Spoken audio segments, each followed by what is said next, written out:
में अनाउंसमेंट होता है, बहुत बोला जाता है नारी के विषय में, औरतों के मान सम्मान के विषय में, लेकिन आज मेरी सेल्फ रिस्पेक्ट और मेरी डिग्निटी सरकार के द्वारा गलत नियम के द्वारा हार्म किया गया है, उसको घात किया गया है। मैं वर्किंग थी जहां पर गवर्नमेंट ने कोरोना आया वहां पर डिक्लेयर कर दिया कि 20% या 30% को ही ऑफिस में आने दे। मैं इसके लिए एक बोलूंगी, देश एक समस्या अनेक। जॉब प्लेसेस पे हम लोगों का हरासमेंट किया जाता है, हमको हरेस किया जाता है। मेरे बॉस का गलत दृष्टि मेरे पर आया, जिसके वजह से कोरोना की वजह से उसने मेरा जो वैक्सीनेशन है उसको आधार मानकर मेरा सैलरी होल्ड कर दिया। सैलरी होल्ड करने के बाद में मैं रेंटेड हाउस पर अकेले रहती हूँ बॉम्बे में, मेरे को रेंट देने को नहीं है। मुझे 6 महीने के बाद में घर छोड़ना पड़ा। मैं एंजाइटी की पेशेंट हो गई, मेरे को पैनिक अटैक्स पड़ने लगे। मैं दिन में चक्कर खा के 60 से 70 बार गिरती थी। उसमें बैंक से मुझे कॉल आने शुरू हो गए।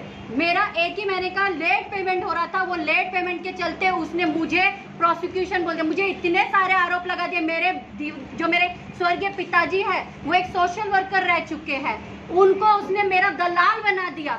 ऐसे ऐसे आरोप। इसके लिए पूरी तरह से ये जो भी चीजें हुई है, GST हुआ है या फिर जो भी नोटबंदी हुआ है, गवर्नमेंट इसके लिए पूरी तरह से जिम्मेदार है। कोविड हुआ, हम मानते हैं ये आपदा हुई है एक तरीके से, लेकिन कोविड में हमारे जॉब्स छीने गए, नौकरी छीनी गए। गवर्नमेंट को सब कुछ पता है। आज हमारा समय है न्याय के लिए। हम आम जनता है, हमारा और कोई भरण पोषण करने वाला नहीं है। हम सरकार से ही डिमांड कर सकते हैं कि हमारा जो भी लोन हमको गवर्नमेंट ने डिक्लेयर किया, EMI मत पेड करिए, गवर्नमेंट ने डिक्लेयर किया रेंट मत दो, मनुष्य धर्म निभाओ। मनुष्य धर्म के चलते हमको नहीं बोला गया, लेकिन 6 महीने के बाद में हमसे उससे 4 गुना 10 गुना वसूल किया गया, जिसके कारण हमको सभी को लोन लेने की जरूरत पड़ी। और वो लोन के चलते आज हम पर ब्याज के ऊपर ब्याज, इंटरेस्ट पे इंटरेस्ट करके इतना उसका बना दिया है।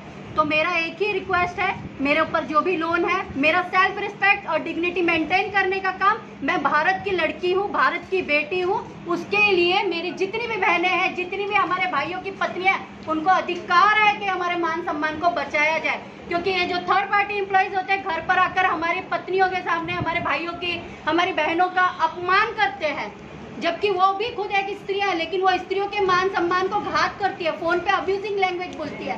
तो जो भी बैंक से, पहले बैंक का काम था हमारा जो कमाई है सेविंग्स करना, बाद में उन्होंने मार्केट बदला, उन्होंने इंश्योरेंस करना शुरू कर दिया, लोन करना शुरू कर दिया, क्रेडिट करना शुरू कर दिया। आप घर के देश की अगर आर्थिक व्यवस्था सुधार रहे हो तो वहाँ पर कैसे लोगों को रखा हुआ वो आपकी जिम्मेदारी है। वहाँ पे वसूलने के लिए गुंडागर्दी, हम देखते हैं कि जो हमारे गुंडे भाई हैं वो लोग हम औरतों से बड़ा तमीज से बात करते हैं, जिनको हम गुंडा बोलते हैं। तो ये जो टाई पहने हुए गुंडे हैं, इनको कौन संभालेगा? उनको भी किसी को संभालना चाहिए। वो टाई पहन के गुंडागर्दी करते हैं, हम औरतों का अपमान करते हैं, ये बहुत ही गलत है।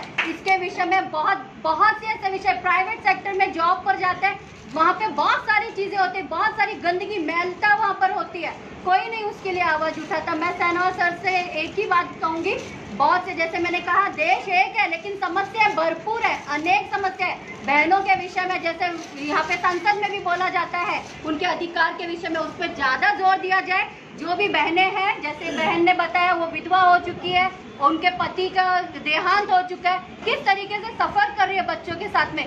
जॉब होना चाहिए हम औरतों के लिए, खास करके गवर्नमेंट में जॉब के लिए अप्लाई होना चाहिए। हमको गवर्नमेंट जॉब होना चाहिए अगर कोई औरतें वर्क करना चाहती है, खास करके हम औरतों के लिए स्पेशल निकाले, ताकि हमारे घर के भाई, आप बोलते हैं इक्वालिटी का जमाना है, हम वो औरतों में से नहीं है जो इक्वालिटी के नाम पे गलत चीजें करे, पति को नीचे झुकाए। हम इक्वालिटी चाहते हैं ताकि हम अपने पतियों का, अपने भाई का, अपने पिता का साथ दे सके, कंधे से कंधा मिलाकर।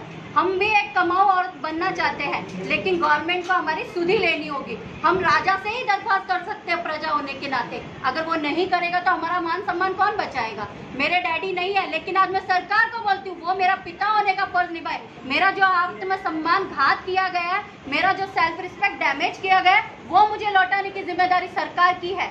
जो थर्ड पार्टी एम्प्लॉइज ने मेरा घात किया, मैंने कोर्ट में केस किया, मैंने पुलिस वालों का कोई सपोर्ट नहीं मिला।